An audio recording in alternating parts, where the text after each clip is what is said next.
নমস্কার বন্ধুরা, আজকে আমরা করব ডিমের মালাইকারি। আমাদের শাশুড়ি বৌমা রান্নাঘরের সবাইকে স্বাগত। আমাদের ভিডিও আপনাদের কেমন লাগে কমেন্ট করে বলবেন, চ্যানেলটি সাবস্ক্রাইব করে দেবেন। এদিকে আমি জল আর লবণ দিয়ে আমি গ্যাসে ডিমগুলো সেদ্ধ করতে দিয়ে দিয়েছি।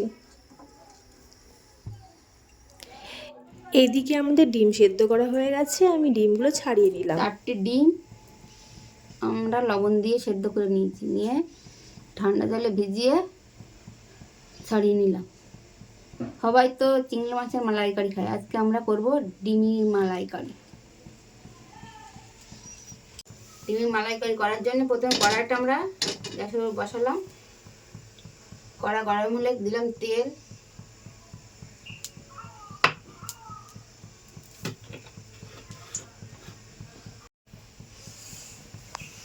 একটু লবণ দিলাম,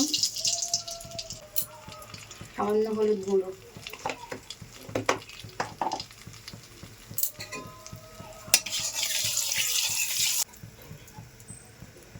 তারপর আস্তে আস্তে ডিমগুলো সামান্য ভেজে নেব।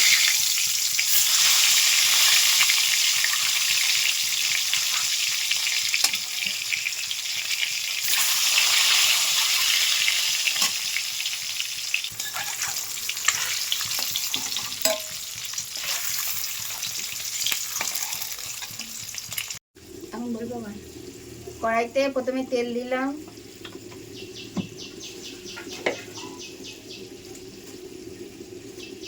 তেলের মধ্যে একটা শুকনো লঙ্কা কেটে দিলাম,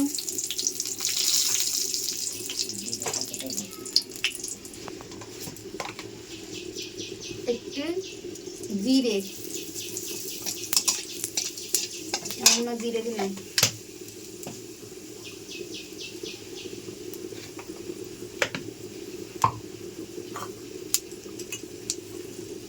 দিলাম পেঁয়াজ কুচানো,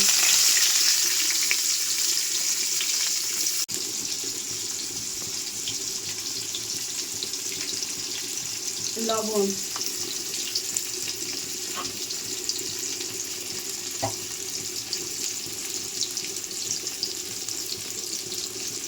হলুদ। পেঁয়াজগুলো ভাজা ভাজা হয়ে গেলে আমরা আদা রসুন পেঁয়াজ পেস্ট করে রেখেছি এগুলো দিয়ে দিই, কাঁচা লঙ্কা,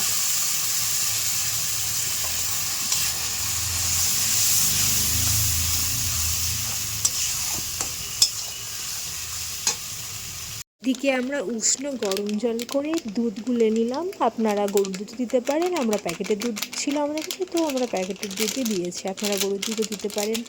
তো দুধটি গুলে নেব।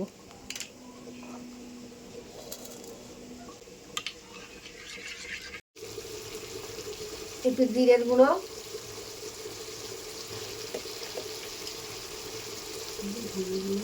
একটু ধনের গুঁড়ো, তারপর ভাজা ডিমগুলো এর মধ্যে দিয়ে দিই।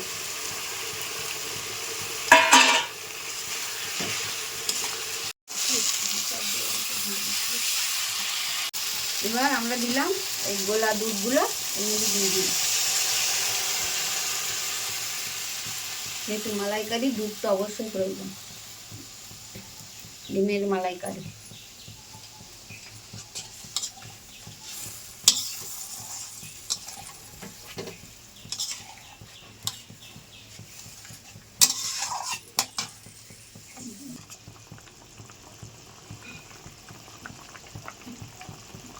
যাতে ডিমের মধ্যে ঢুকে যায় তাই একটু চিড়ে চিড়ে দিলাম ডিম।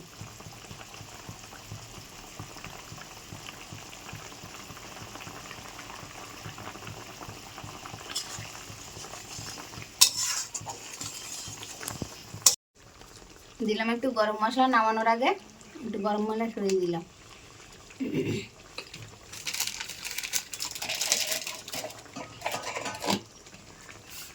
খুব অল্প সময়ের ভিতরে কিছু বানাতে চান তাহলে এই রেসিপিটি ফলো করুন। খুব অল্প সময়ের ভিতরে এই ডিমের মালাইকারি খুব সুন্দর খেতে।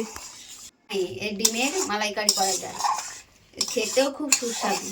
আপনারা বাড়ি বানিয়ে দেখবেন বন্ধুরা, খুব ভালো লাগবে। চিংড়ি মাছের মালাইকারি তো সবাই খায়, চিংড়ি মাছ কি সবসময় পাওয়া যায়? তাই ডিম সবসময় পাওয়া যায়, যেহেতু ডিমের মালাইকারি করে আপনারা বাড়িতে খেয়ে দেখবেন।